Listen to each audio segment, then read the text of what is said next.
Monsieur Philippe Berta pour le groupe démocrate. Merci Madame la Présidente. Cette question s'adresse à Madame la Ministre du Travail et de la Santé.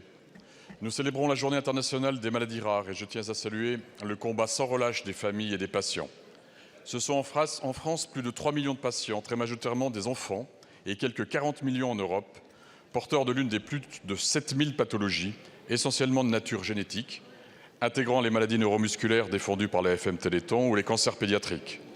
Les familles concernées sont regroupées à travers plus de 300 associations, elles-mêmes membres de l'Alliance Maladies Rares, qui est la plus grande association de patients de notre pays. En qualité de président du groupe d'études maladies rares à l'Assemblée nationale, je souhaite attirer votre attention sur plusieurs points. En effet, les patients atteints de maladies rares sont presque tous orphelins de traitement et pour un grand nombre d'entre eux, décéderont en bas âge ou auront des vies marquées à jamais.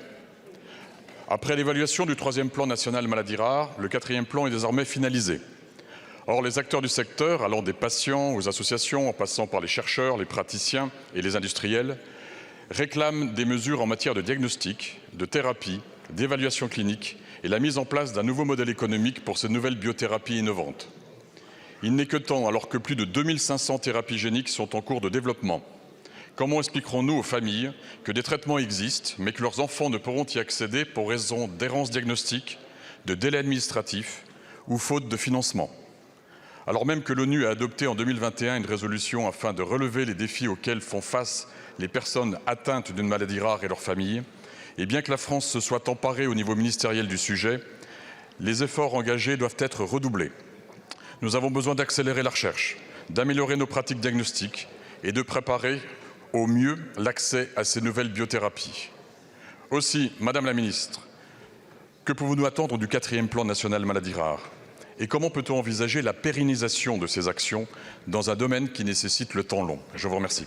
Je vous remercie, mon cher collègue. La parole est à Madame Catherine Vautrin, ministre du Travail, de la Santé et des Solidarités. Merci Madame la Présidente, Mesdames et Messieurs les députés, Monsieur le député Philippe Berta. Monsieur le député, permettez-moi de commencer cette réponse en m'associant à l'hommage que vous avez bien voulu rendre à l'ensemble des membres effectivement de cette association Alliance Maladies Rares, tout comme je veux évidemment remercier votre groupe d'études pour l'accompagnement que vous menez avec ces familles. Je voudrais tout de suite réaffirmer la volonté du gouvernement de poursuivre les efforts réalisés depuis 20 ans sur ce sujet de la politique des maladies rares. Parce que vous venez de le dire, cette situation est importante. Plus de 3 millions de Français sont atteints par l'une des 7000 maladies rares connues à ce jour. C'est, Mesdames et Messieurs les députés, 4,5% de la population. Et fait particulièrement important, ces maladies rares concernent dans la moitié des cas des enfants de moins de 5 ans et sont responsables de 10% des décès des enfants entre 1 an et 5 ans. Ces chiffres terribles, pour autant, ne doivent pas nous détourner de belles réussites, de perspectives enthousiasmantes permises par les avancées de la recherche. Et j'en ai échangé encore hier avec ma collègue Sylvie Retailleau. 25 ans après la création de la mission de médicaments orphelins par Simone Veil, 20 ans après le premier plan national de maladies rares, nous avons fait des progrès immenses et la France reste aujourd'hui pionnier dans ce domaine. Avec la labellisation de 132 nouveaux centres de référence, 28% de plus, nous affirmons notre détermination à lutter contre l'impasse de l'errance de diagnostic dans l'Hexagone comme outre-mer. Nous devons aller encore plus loin.